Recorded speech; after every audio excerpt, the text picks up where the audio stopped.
میرے نبی کریم علیہ الصلوۃ والسلام نے سختی کے ساتھ منع فرمایا کسی بھی مومن کے ساتھ، کسی بھی نیک آدمی کے ساتھ بغض رکھ۔ اور ایک اور بات بڑی شاندار، امام شافعی رحمۃ اللہ تعالی علیہ کے پاس ایک شخص آیا تو اس نے عرض کی حضور مجھے نا بے سکونی بڑا تنگ کرتی ہے۔ ہمارے زمانے میں بے سکونی بہت بڑا مسئلہ ہے۔ کبھی کبھی میں سوچتا ہوں جب کوئی آدمی آ کے کہتا ہے نا کہ میں بور بڑا ہوتا ہوں تو میں سوچتا ہوں اس نے وقت کہاں سے نکالا ہے بور ہونے کا۔ مطلب میں جی بڑا بور ہو رہا ہوں جی، آج کل بڑا پریشان ہوں، تو اکثر میں سوچتا ہوں کہ یہ کیا ہوتا ہے بور ہونا، اس کا کیا مطلب ہے۔ کچھ لوگ بے سکون رہتے ہیں، پھر وہ کہتے ہیں بور ہو رہے ہیں، پریشان ہو رہے ہیں، کوئی پروگرام بناتے ہیں، کہیں نکل جاتے ہیں، کہیں ایسے ویسے کرتے ہیں۔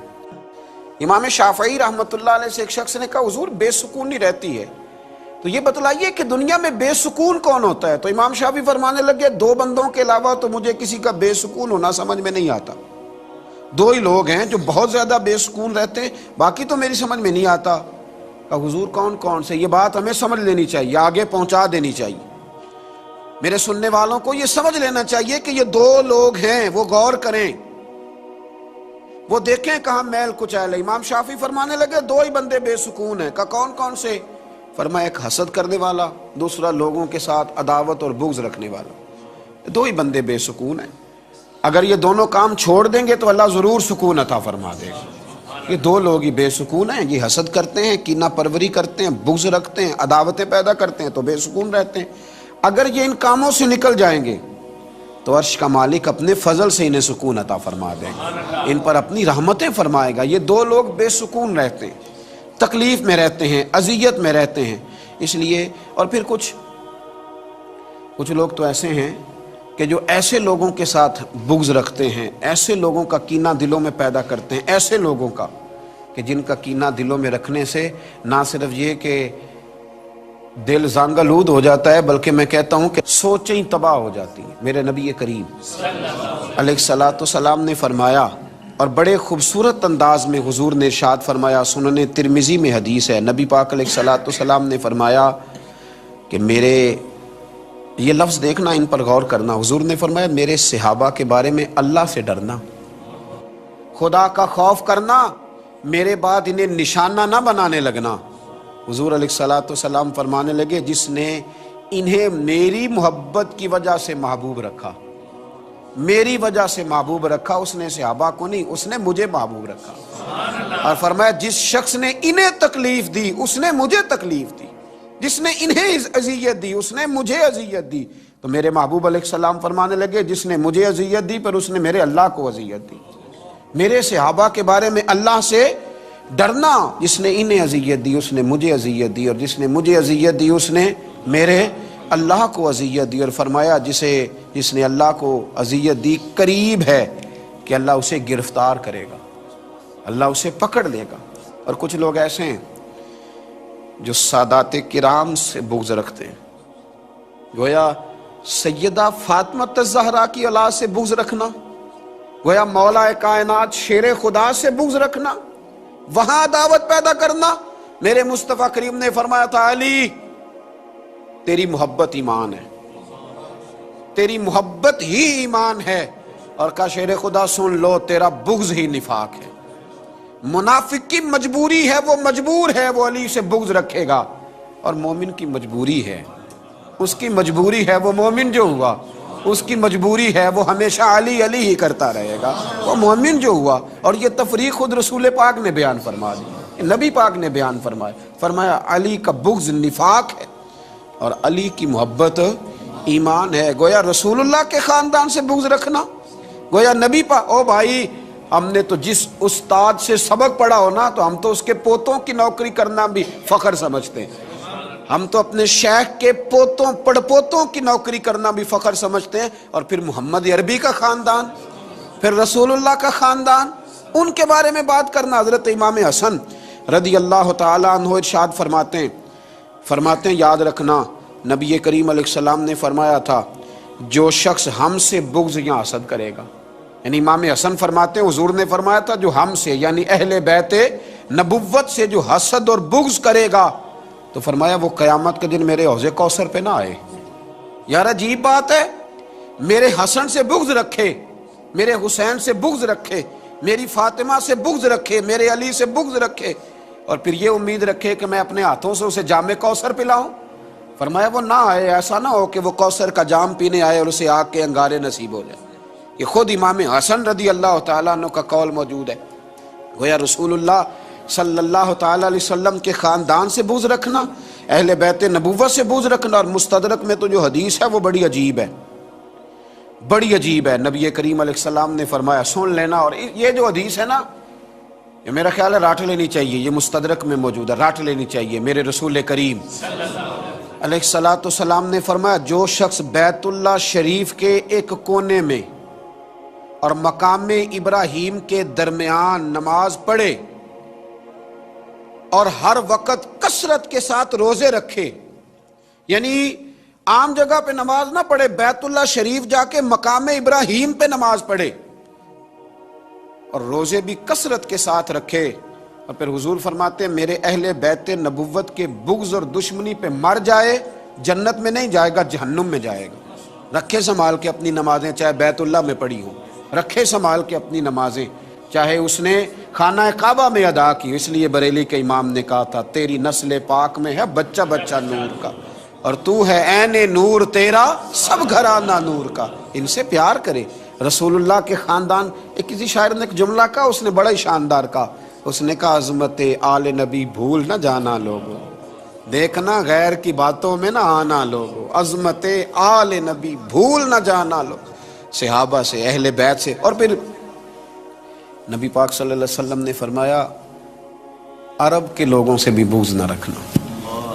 ترمذی میں حضور صلی اللہ تعالیٰ علیہ وسلم نے فرمایا، گویا حضور فرما رہے ہیں میں بھی تو عربی ہوں نا، میری برادری سے، میرے قبیلے سے، میرے علاقے والوں سے بغض نہ رکھنا۔ حضور صلی اللہ تعالیٰ علیہ وسلم فرمانے لگے، جس نے اہل عرب سے بغض اور کدورت رکھی وہ میری شفاعت میں داخل نہیں ہوگا، میں اس کی سفارش نہیں کروں گا قیامت کے دن۔ جس نے اہل عرب سے بغض رکھا، دیکھیں نا، وہ تو میرے رسول اللہ کا قبیلہ ہے، وہ تو نبی پاک صلی اللہ تعالیٰ علیہ وسلم کا اہل عرب سے کبھی بھی بغض نہ رکھے، کبھی بھی۔ اور فرمایا اس لیے نہ ان سے بغض رکھو، اس لیے نہ بغض رکھو، فرمایا اس لیے نہ بغض رکھو کہ میں بھی عربی ہوں، اور اس لیے اہل عرب سے بغض نہ رکھو کہ قرآن مجید بھی عربی میں نازل ہوا، اور اس لیے بھی عربیوں، یہ حضور فرما رہے ہیں، فرمایا اس لیے بھی عربیوں سے بغض نہ رکھنا کہ جنت میں جب تم جاؤ گے تو اہل جنت کی زبان بھی عربی ہوگی، تو لہٰذا ان سے بغض نہ رکھو، ان سے کبھی بھی عداوت نہ رکھو اہل عرب کے ساتھ، ان کے ساتھ پیار کرو، اس لیے کہ یہ نبی کریم علیہ السلام کی قوم، ان سے محبت کرو۔ پھر تھوڑا آگے بڑھیں، اس میں کوئی شک نہیں کہ بہت سارے لوگوں میں بڑی خوفناک غلطیاں ہیں، لیکن ہم نے کبھی بھی دین کے عالم سے بغض نہیں رکھنا، عداوت نہیں کرنی، اس لیے کہ نبی کریم علیہ السلام نے فرمایا یا تو عالم بن جاؤ، یا علماء کے شاگرد بن جاؤ، یا علماء کے پاس بیٹھنے والے بن جاؤ، اور یا علماء سے محبت کرنے والے بن جاؤ۔ فرمایا پانچویں نہ بننا، یا عالم بن جاؤ، یا علماء کے شاگرد بن جاؤ، یا علماء کے پاس بیٹھنے والے بن جاؤ، یا علماء سے محبت کرنے والے بن جاؤ۔ فرمایا پانچویں نہ بننا، نقصان اٹھاؤ گے، پانچویں نہ بننا۔ پانچواں کون ہوتا ہے؟ علماء سے بغض رکھنے والا۔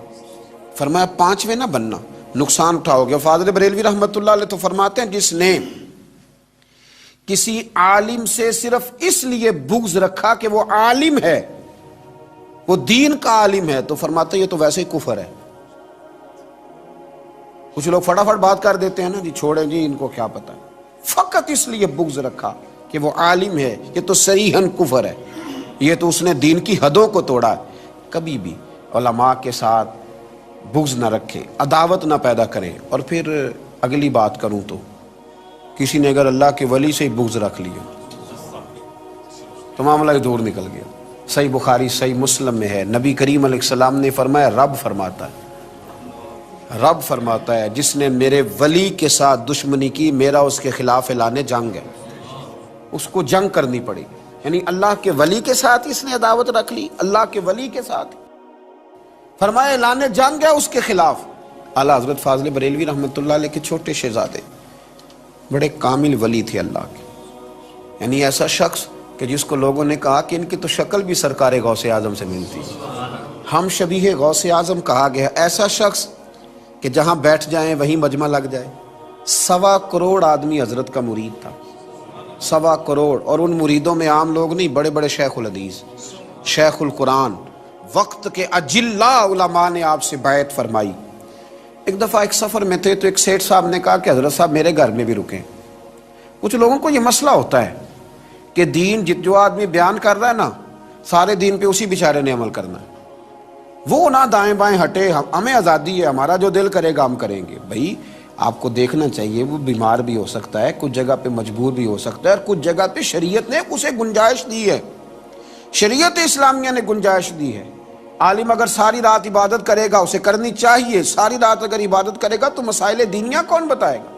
رات کو مطالعہ کون کرے گا؟ لوگوں کے لیے کون اسباب پیدا کرے گا؟ بہت سارے علماء کو بہت زیادہ سکون دینے کی ضرورت ہوتی ہے تاکہ وہ بہت ساری چیزوں سے بالکل بری ہو کر دین کے بارے میں ریسرچ کر سکیں، لیکن لوگ ہیں کہ وہ اعتراض کرتے ہیں۔ حضور مفتی اعظم، وہ سیٹھ صاحب کہنے لگے کہ میرا دل کرتا ہے مفتی اعظم رحمۃ اللہ علیہ میرے گھر میں رہیں، شہزادہ اعلیٰ حضرت۔ لوگوں نے کہا حضور وہ چاہتا ہے، اللہ کے بندے دل نہیں توڑتے، نرمی ہوتی ہے نا، اور اس نرمی کی وجہ سے بھی بہت سارے لوگ اللہ والوں کو تکلیف دیتے ہیں۔